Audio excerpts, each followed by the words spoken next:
Ассалаумалейкум, Қазақстан. Қалайсыңдар? Ақиқатты айтайық енді. 2022-де қаңтарда Тоқаевты құтқарып қалған нақты Путиннің әскері ОДКБ-сы. Путиннің арқасында ол Тоқаевта, Назарбаевта билікте қалды, тақта қалды. Егер ОДКБ келмеген кезде қазақ халқы біздер жеңетін едік.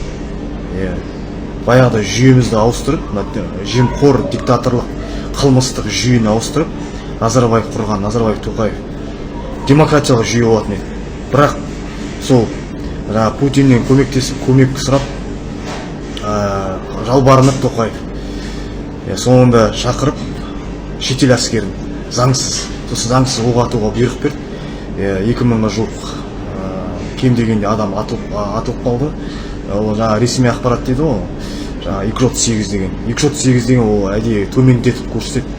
Негізі одан да көп. Тоқаев сондай бұйрық берді.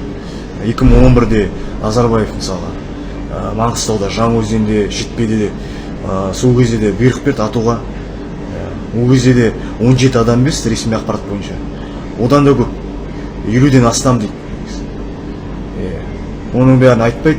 Өйткені отбасыларын атылып қалғаны денесін өртеп жүреді, әлде жоқ қылып жүреді.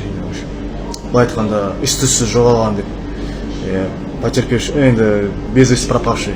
Әлде қорқытады отбасын. КМБ-лар. Түсінесіңдер ме? Қорқытып, үркітіп, әлде үй сатып алып береді. Сөйтіп, қоя сол үшін шындық ашылмай жатыр. Сосын 1989-да тоже Жаңаөзен бастаған көтеріліс болды. Мынау теңдік үшін, әділдік үшін Жаңаөзенде, Маңғыстауда. Ол кезде де атылып қалды қаншама. Ресми ақпарат бойынша 3 дейді, негізі одан да көп Жаңаөзенде. Сонымен айтайын дегенім, сосын 86-да да сол кезде де қаншама бозақтар қыршын кетті. Мысалға, ода көп саны жоқ. Мысалға, ешқандай қантар шындығы да ашылған жоқ. 2011 Жаңаөзенінде Жетпенің Маңғыстаудың шындығы ашылған жоқ. Сосын 1989 Маңғыстаудың шындығы ашылған жоқ. Сосын Алматы 1986 жылы желтоқсанда онда шындығы ашылған жоқ.